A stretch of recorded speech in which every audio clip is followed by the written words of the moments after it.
South India shopping mall the wedding Mantra సరికొత్త wedding collection South India shopping mall. Hi hello నమస్తే, welcome back to our channel. నేను మీ వైషు.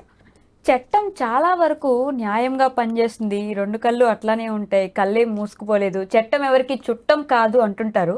మరి దాంట్లో ఎంతవరకు నిజం ఉంది, సామాన్యులకి చట్టం గురించి ఎంతవరకు తెలిస్తే వాళ్ళకు ఉపయోగపడుతుంది, ఈ విషయాలు మాట్లాడడానికి ఈరోజు నాతో పాటు అడ్వకేట్ నరేష్ గారు ఉన్నారు. సార్తో మాట్లాడదాం. హలో అండి. హలో అండి. ట్రిపుల్ రైడ్ జరిగితే కూడా అప్పటికప్పుడు వాళ్ళు డబ్బులు తీసుకోకుండా అక్కడెక్కడో ఉండే బొరుగుల మిక్చర్ షాప్ వాడికి వాడి దగ్గర ఉండే ఫోన్పే స్కానర్కి 1000 రూపాయలు వేయండి, మిమ్మల్ని పంపించేస్తాము, లేదంటే ఇప్పుడు మీరు మళ్ళీ అక్కడికి వెళ్ళాలి ఇక్కడికి వెళ్ళాలి, చాలా ప్రాసెస్ ఉంటుంది అని చెప్పి చిన్నగా సైగలు చేసి చెప్తా ఉంటారు. అలాంటి సిచ్యువేషన్స్లో ఏం చేయాలి? ఇప్పుడు ఇవన్నీ కూడా ఇది ఒకటి.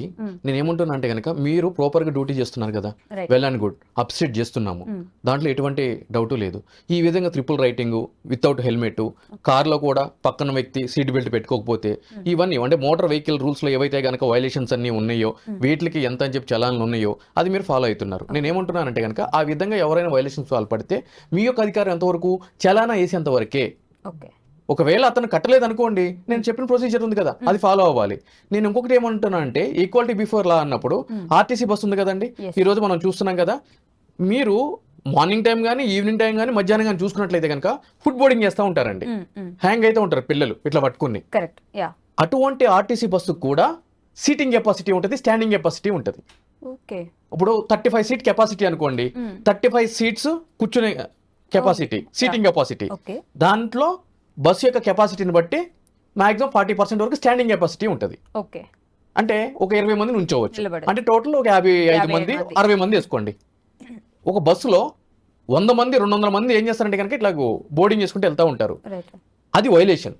ఆ విధంగా వెళ్ళినప్పుడు సంబంధించిన ఆర్టీఓ కానీ లేదు అంటే కనుక ట్రాఫిక్ అధికారి కానీ ఏం చేయాలి అంటే కనుక ఇమ్మీడియట్లీ ఆ బస్సుని అక్కడే సీజ్ చేయాలి, తక్షణం సీజ్ చేయాలి. అక్కడ సీజ్ చేసి ఈ యొక్క ప్రయాణికులు ఉంటారు కదా, వేరే ఆల్టర్నేటివ్ వెహికల్ వాళ్ళే ప్రొవైడ్ చేసి వీళ్ళని ఆ వెహికల్లో పంపించాలి. ఆ యొక్క బస్సు అధికారి ఎవరైతే అంటే ఓనర్ ఎవరైతే ఉంటారో అతని మీద ఫైన్ ఇంపోజ్ చేయాలి. This is the law. అలా జరుగుతుందా? జరగట్లేదు. ఎందుకంటే అడగట్లేదు. ఎందుకు అడుగురు అంటే మనకు అవసరం లేదా అంటే క్వశ్చన్ చేయడానికి భయపడుతున్నారని చెప్పుకోవచ్చు కదా.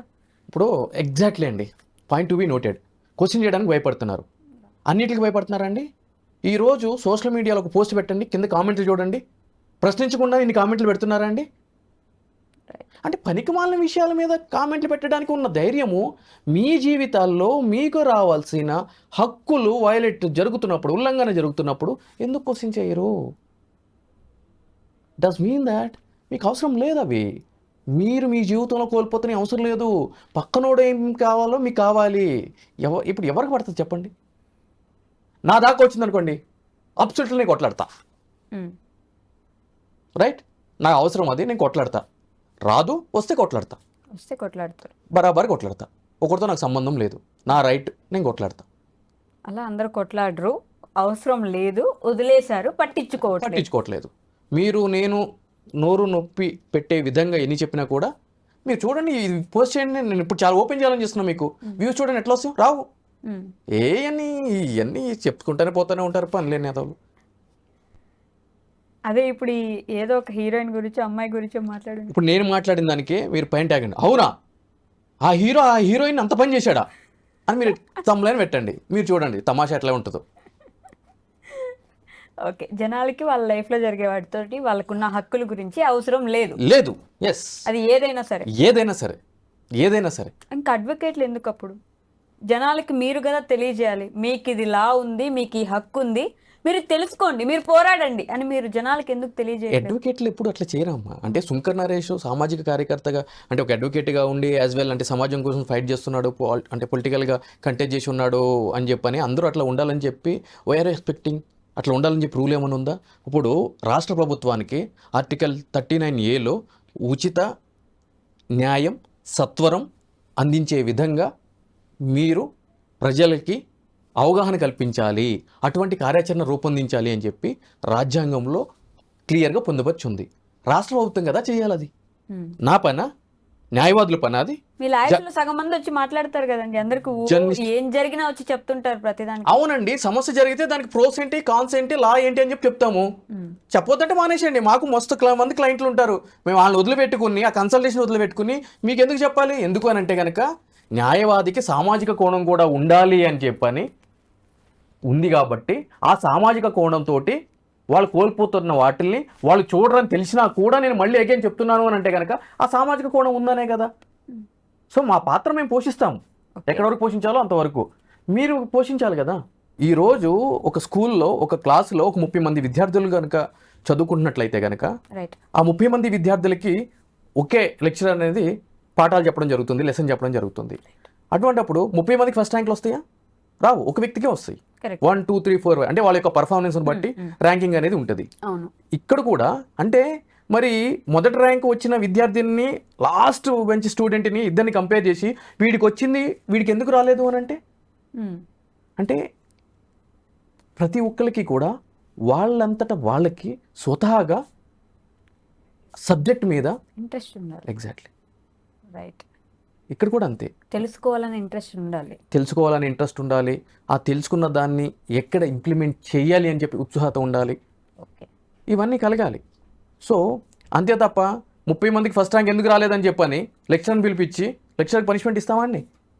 ఇవ్వలేం. అది రూల్ ఆఫ్ లా కానే కాదు కదా.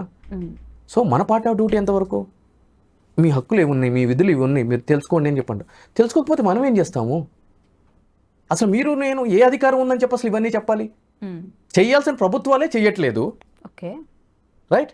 కానీ మనము ఎటువంటి అధికారం లేకపోయినా మనం చేస్తున్నాం సామాజిక కోణం దృక్పథంతో. అంటే మేబీ ప్రభుత్వం ప్రజలకు అన్నీ తెలిసిపోతే ప్రాబ్లం అని ఏమైనా అంతగా పట్టించుకోకుండా ఉంటేనే బెటర్ అని ఆలోచిస్తున్నారు. ప్రభుత్వం అనేది చాలా క్లియర్ అండి. ప్రభుత్వం అంటే ఎవరు? ఒక రాజకీయ పార్టీ నుంచి వచ్చిన వ్యక్తులు ప్రభుత్వంగా పిలువబడతారు. ప్రజలకు అన్నీ తెలిసినా కూడా అంటే ఏ నాయకుడు ఎటువంటి అవినీతి చేస్తున్నాడో ప్రజలకు తెలియదు అంటారా? తెలుసు. కానీ ఎలా వీళ్ళు అధికారంలోకి రాగలుగుతున్నారు? ఓటేసే టైంలో ఊరికే ఓటేయట్లేదు కదండి. ఈరోజు ఒక 5 లక్షల ఓట్ బ్యాంక్ ఉందనుకోండి, 40 నుంచి 50% పోల్ అవుతుందండి. అంటే దాంట్లో సగం ఆ పోల్ అయ్యే ఓటు బ్యాంక్ ఎవరిది? B centres. అంటే ఎవరైతే కనుక ఓటుకి నోటు తీసుకుని వచ్చి ఓటింగ్ వేస్తారు వాళ్ళు. మిగిలిన పోల్ కాంది ఎవరు? విద్యావంతులు, చదువుకున్న వాళ్ళు. దౌర్భాగ్యం ఏంటంటే వాళ్ళు బయటకు వచ్చి ఓటేయట్లేదండి. ఎందుకని? పలుపు. ఎందుకంటే నెల వచ్చేటప్పటికి నాకు ₹1,00,000 ప్యాకేజ్ వస్తుంది. ఈడు నన్ను పీకేదే ఉందరా, ఈడు నాకు ఏం చేస్తాడు? నాకేమైనా ఫంక్షన్ ఇవ్వాలా ప్రభుత్వం? నాకు ఏమైనా ఫంక్షన్ తెచ్చుకునేది ఉందా? నాకేమైనా రేషన్ కార్డు కావాలా? నాకు ఉచితంగా ఏమైనా డబుల్ బెడ్రూమ్ ఇల్లు కావాలా? రైట్. అంటే ఇలా కూడా ఉంటుంది. వాళ్ళు వచ్చినా నాకు వచ్చేది లేదు, పోయేది లేదు, ఒరిగేది లేదు, ఏం అయ్యేది లేదు, నాకు ఎందుకు అసలు వాళ్ళతోటి. Correct, very good. ఇద్దరు వైఫ్ అండ్ హస్బెండ్ ఉంటారండి, ఇద్దరు ఐటీ ఎంప్లాయీస్, ఇద్దరు జాబ్ చేస్తారు, ఇద్దరు ఆఫీస్కి వెళ్తారు. వచ్చేటప్పుడు మెట్రోలో వైఫ్ని ఎవడో వెనక నుంచి గిల్లుతాడు. ఉంటారు కదా anti social elements, obviously teasing చేసేటోళ్ళు, గిల్లుతాడు. హస్బెండ్ ఏం చేస్తాడు? ఎమోషనల్గా అని అంటాడు. వాళ్ళు ముగ్గురు ఉంటారు, హస్బెండ్ని కూడా కొడతారు. అప్పుడు ఏం చేస్తారు వీళ్ళు? కంప్లైంట్ ఇవ్వాలి. ఎగ్జాక్ట్లీ. ఏం చేయాలి? కంప్లైంట్ ఇవ్వాలి. ఎక్కడ ఇవ్వాలి? పోలీస్ స్టేషన్లో ఇవ్వాలి. పోలీస్ స్టేషన్ ఇచ్చినప్పుడు ఏమవుతుంది? పోలీసు వాళ్ళు కంప్లైంట్ తీసుకుంటారు, ఎఫ్ఐఆర్ రిజిస్టర్ చేస్తారు. ఎవరైతే కనుక ఆ క్రైమ్ చేశారో వాళ్ళని పట్టుకుని వస్తారు, జైలుకి పంపిస్తారు. ఎందుకు చేయాలి మీకోసం ఈ పని? మీరెవరు? నువ్వు ఓటేయవు, నువ్వు డెమోక్రసీ స్వచ్ఛందంగా నడవడానికి నీ పాత్ర నువ్వు పోషించవు. అసలు నీకెందుకు నేను కంప్లైంట్ తీసుకోవాలి? నేను ఎందుకు ఎఫ్ఐఆర్ చేయాలి? నీ కుటుంబ సమస్యని రాష్ట్ర సమస్య కింద ఎందుకు ట్రీట్ చేయాలి చెప్పండి. Now tell me. చేస్తున్నారు కదా, అంటే ప్రభుత్వమే కదా, ప్రభుత్వం ఆధీనంలోనే నడుస్తున్నాయి. దట్ ఈస్ కాల్డ్ డెమోక్రసీ కదా.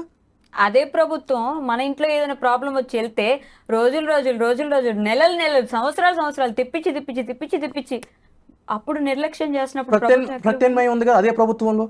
ఈ రోజు ఒక పోలీస్ అధికారి కంప్లైంట్ తీసుకోకపోతే పై అధికారికి ఫిర్యాదు చేయమని చెప్పని ఉంది. పై అధికారి కూడా స్పందించకపోతే కోర్టుకు వెళ్ళమని చెప్పని ఉంది. మరి అదే ప్రభుత్వంలో కదా ఇవన్నీ పొందుపరిచి ఉన్నాయి ఆల్టర్నేటివ్స్. అదే రాజరికం అయితే అక్కడ కంప్లైంట్ తీసుకోకపోతే అంతే, కథం, నీకు నీ రైట్ ఫ్యూటైల్, నువ్వు కూర్చో ఇంట్లో. అలా లేదు కదా. సో అంటే ఇక్కడ ఏం జరుగుతుందంటే చదువుకున్న వాళ్ళు కూడా మూర్ఖులుగా ఆలోచిస్తున్నారు. అంటే వాళ్ళకి తెలిసిందే న్యాయం, జస్టిఫికేషన్ ఇదే, నేను ఆలోచించేదే కరెక్ట్. నేను ట్యాక్సీలు కడుతున్నా తీసుకుపోయి వాళ్ళెవరికో 9 కట్టిన ట్యాక్సీలతోటి వాళ్ళకి ఫ్రీ బీస్ ఇవ్వడం ఏంటి? నువ్వేం చేయాలి? క్వశ్చన్ చేయి. సరే నీ గ్రీవియన్స్ ఉంది, క్వశ్చన్ చేయి. రైట్. ఇప్పుడు సినిమా టికెట్కి వెళ్తారు, కొత్త సినిమా రిలీజు బుక్ మై షోలో 10 రోజుల ముందు ఓపెన్ చేశారు, నాకెందుకు టికెట్ దొరకదు? అమ్ముకుంటున్నారు వీళ్ళు. నీకు ఎంటర్టైన్మెంట్లో క్వశ్చనింగ్ వస్తుంది. బుక్ మై షోలో టికెట్ దొరకపోతే నీకు ఆవేశం వస్తుంది. మరి నీ రైట్స్ వచ్చేటప్పటికి లేదే ఆవేశం. యా, అంటే అది ఎంటర్టైన్మెంట్, యువత మేము, మాకు అది ఇంట్రెస్ట్ ఎక్కువ. ఇవన్నీ మాకు అవసరం లేని పనులు లేదు పోతా కదా, ఉంటాయి. ప్రభుత్వానికి కూడా మీరు అవసరం లేదు. అందుకనే ప్రభుత్వానికి కూడా మేము అవసరం. అవసరం లేదు. మీరు అలా చేసినంత కాలం ప్రభుత్వం కూడా అట్లానే చేస్తుంది.